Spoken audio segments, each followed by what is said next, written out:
اعوذ باللہ من الشیطان الرجیم بسم اللہ الرحمن الرحیم فَتِلْكَ بُيُوتُهُمْ خَاوِيَةٌ بِمَا ظَلَمُوا إِنَّ فِي ذَلِكَ لَآیَةً لِقَوْمٍ یعلمون۔ 19ویں پارے کی سورۃ نمل اور اس کی آیت نمبر 52 ہے، جس میں اللہ پاک کی ذات نے حضرت سیدنا صالح علیہ السلام کے واقعہ کا ذکر خیر کرتے ہوئے ارشاد فرمایا کہ جب ان کی قوم سمود تباہ و برباد ہو چکی تھی، نیست و نابود ہو چکی تھی، اللہ پاک نے ارشاد فرمایا فَتِلْكَ بُيُوتُهُمْ، اب یہ ان کے گھر ہے۔ بیوت جمع ہے بیت کی، بیت کا معنی ہے گھر۔ ایک لفظ ہوتا ہے بیعت اور ایک ہوتا ہے بیت۔ بیعت وہ لفظ ہے جس کا معنی یہ ہے کہ کوئی مرید کسی شیخ کامل کے ہاتھوں میں ہاتھ دے کر عہد کرتا ہے کہ میں اب اللہ رسول کے پسندیدہ کام کروں گا اور اللہ کے رسول کے ناپسندیدہ کام نہیں کروں گا، جس کو بیعت کہا جاتا ہے کسی پیر کامل کی۔ اور یہ لفظ بیعت ہے، اس کے اندر عین نہیں ہے، اس کا معنی ہے گھر، اور بیت کی جمع ہے بیوت، ان کے گھر یعنی ان کی بستیاں، ان کا علاقہ، ان کا وہ گاؤں، ان کا وہ شہر قوم سمود کا تباہ و برباد ہو گیا۔ کس کے ساتھ؟ زلزلے کے ساتھ بھی ایسا ہوتا ہے، اور اندھیریاں طوفان جب آتے ہیں تو پھر بھی یہ نتیجہ نکلتا ہے۔ اللہ پاک کی ذات نے ایسا طوفان بھیجا کہ ان کے جو گھر تھے، ان کی جو بستیاں تھیں، وہ بالکل نیست و نابود ہو گئیں، گر گئیں۔ اللہ پاک نے فرمایا فَتِلْكَ بُيُوتُهُمْ، یہ ان کے گھر ہیں، خاویۃ جو گرے ہوئے ہیں، جو ملیا میٹ ہو چکے ہیں، جو زمین بوس ہو چکے ہیں۔ کس کی وجہ سے؟ بما ظلموا، انہوں نے جو ظلم کیا تھا۔ ایک ظلم تو ان کا یہ تھا وہ کافر تھے، دوسرا ظلم ان کا یہ تھا کہ وہ مشرک تھے، تیسرا ان کا ظلم یہ تھا کہ حضرت صالح علیہ السلام کی انہوں نے مخالفت کی تھی۔ ان ظلموں کی وجہ سے اللہ پاک کی ذات نے ان کو یہ نتیجہ عطا فرمایا۔ ان فی ذالک، بے شک اس واقعہ کے اندر، لآیتن، البتہ ضرور نشانی ہے۔ کون سی نشانی؟ سبق حاصل کرنے کی، عبرت حاصل کرنے کی، نصیحت حاصل کرنے کی، اپنے آپ کو سنوارنے کی، اپنی قبر، اپنی حشر، اپنی عاقبت اور اپنی آخرت سنوارنے کی اس میں نشانی ہے۔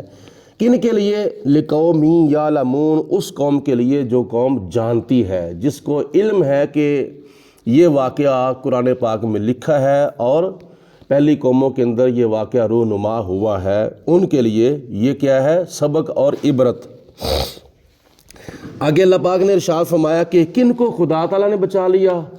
وَأَنْجَيْنَا الَّذِينَ آمَنُوا، جو لوگ حضرت صالح علیہ السلام پر ایمان لائے تھے، جنہوں نے حضرت صالح علیہ السلام کو اللہ کا نبی مان لیا تھا، اللہ کا رسول مان لیا تھا، جنہوں نے ان کا کلمہ پڑھ لیا تھا، جو مسلمان ہو چکے تھے، ایمان والے تھے۔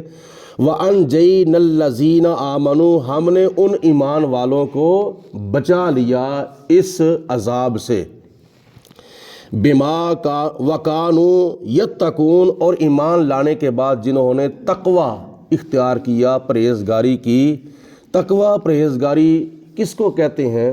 برائیوں سے بچنے کا نام اور نیکیوں کے کرنے کا نام تقوی ہے۔ اور نیکیوں کا تعلق جسم کے ساتھ ہوتا ہے، اور تقوی کا تعلق جو ہے وہ دل کے ساتھ ہوتا ہے۔ دل کے اندر اللہ تعالیٰ کا خوف ہو، دل کے اندر خدا تعالیٰ کا ڈر ہو، تو دل کے اندر تقوی پیدا ہوتا ہے۔ اور یہ تقوی کے بارے میں کسی نے حضرت عبداللہ ابن عباس رضی اللہ تعالیٰ عنہ سے پوچھا کہ تقوی کس کو کہتے ہیں؟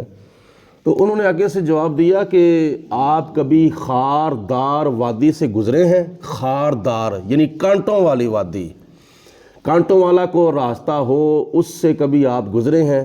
جی میں گزرا ہوں۔ کیسے گزرے ہو؟ اپنے کپڑوں کو سمیٹ کے گزرا ہوں، کہیں میرے کپڑے جو ہیں وہ ان کانٹوں کے ساتھ اڑ نہ جائیں، اڑ کے پھٹ نہ جائیں، تو میں ایسے اپنے کپڑوں کو سمیٹ کے وہاں سے گزرتا ہوں۔ تو آپ نے فرمایا ھذا تقویٰ، یہی تقویٰ ہے، یعنی بچنے کا نام ہے تقویٰ۔ کس سے بچنے کا نام؟ برائی سے بچنے کا نام، گناہوں سے بچنے کا نام، اللہ رسول کے ناپسندیدہ کاموں سے بچنے کا نام تقویٰ ہے۔ تو اللہ پاک کی ذات نے ان دونوں آیتوں میں یہ خلاصہ بیان فرمایا ہے کہ اللہ پاک نے ان قوم سمود کے لوگوں کے گھروں کو تباہ و برباد کر دیا اور ان کے ظلموں کی وجہ سے، اور ہمارے لیے، تمہارے لیے، امت مصطفیٰ کے لیے اس واقعہ کے اندر نصیحت ہے اور عبرت ہے اور سبق ہے، تاکہ ہم اپنی عاقبت اور اپنی آخرت کو سنواریں۔ اور اس کے علاوہ اللہ پاک کی ذات نے فرمایا کہ جو لوگ اللہ والوں کے ساتھ لگ جاتے ہیں، جو لوگ اللہ تعالیٰ کے نیک لوگوں کا سنگ اختیار کرتے ہیں، نبیوں کا سنگ اختیار کرتے ہیں، ولیوں کا سنگ اختیار کرتے ہیں، اللہ پاک ان کو دنیا کے اندر بھی نجات عطا فرماتا ہے اور آخرت کے اندر بھی نجات عطا فرمائے گا۔ اللہ پاک ہم سب کو عمل کرنے کی توفیق عطا فرمائے۔ وآخر دعوانا ان الحمدللہ رب العالمین۔ درود پاک پڑھیں، الصلاۃ والسلام علیک یا سیدی یا رسول اللہ وعلی آلک واصحابک یا سیدی یا حبیب اللہ، الصلاۃ والسلام علیک یا رب العالمین وعلی آلک واصحابک یا خاتم النبیین۔ اللہم صلی علی سیدنا و مولانا محمد معدن الجود والکرم و آلہ و صحابہ وبارک وسلم۔